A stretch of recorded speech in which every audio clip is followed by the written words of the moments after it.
बुद्धिमानी, चतुराई और समझदारी के साथ एक असंभव कार्य को भी सरलता से पूरा किया जा सकता है। बहुत समय पहले की बात है, एक राज्य में बहुत ही समझदार और बुद्धिमान मंत्री रहा करते थे। उनकी बुद्धिमानी और चतुराई के किस्से केवल अपने राज्य में ही नहीं बल्कि अन्य राज्यों में भी काफी चर्चित और मशहूर थे। दरबार में कोई भी समस्या आती, कोई भी जटिल से जटिल समस्या आती, मंत्री जी उसका समाधान चुटकियों में निकाल देते थे। एक दिन सभी दरबारी दरबार में मंत्री जी की प्रशंसा कर रहे थे। वे कह रहे थे, महाराज जी, हमारे मंत्री जी तो इतने बुद्धिमान और चतुर है, शायद ही कोई ऐसी समस्या होगी जिसका समाधान या हल उनके पास ना हो। महाराज ने जब ये बात सुनी तो उनके मन में एक विचार आया। उन्होंने सोचा कि समस्या का समाधान करना और सलाह देना एक अलग बात है, लेकिन असली बुद्धिमानी की पहचान तब होती है जब कोई व्यक्ति कम साधनों के साथ किसी असंभव कार्य को पूरा करके दिखाए।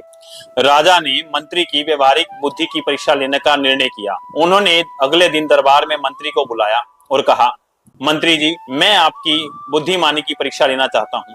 यह एक रस्सी लीजिए और शाम तक इस रस्सी से मुझे 100 स्वर्ण मुद्राएं कमाकर लाकर दीजिए।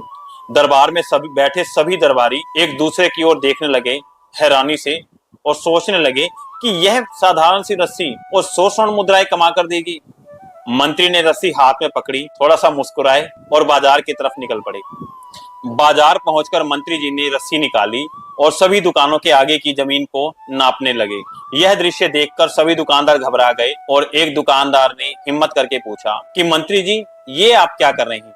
मंत्री ने कहा, महाराज का आदेश है कि जिन दुकानों ने अतिक्रमण किया है उनकी जमीन की जांच की जाए तथा उन्हें तोड़ा जाए। यह सुनकर सभी दुकानदार घबरा गए। कुछ दुकानदार मंत्री जी को एक तरफ लेकर गए और बोले, मंत्री जी, अगर हमारी दुकान बच जाए तो कुछ हो सकता है क्या? कोई रास्ता निकल सकता है क्या? मंत्री ने कहा, देखो, अभी मैंने महाराज को अंतिम सूची नहीं भेजी है, मैं देखता हूँ क्या हो सकता है, क्या किया जा सकता है। अपनी दुकानों को टूटने के डर से सभी दुकानदारों ने मंत्री को उपहार दिए और कुछ स्वर्ण मुद्राएं दी। शाम होते होते मंत्री के पास 100 से भी अधिक स्वर्ण मुद्राएं इकट्ठी हो गई। मंत्री जी दरबार में पहुंचे और सारी की सारी स्वर्ण मुद्राएं महाराज जी को दे दी।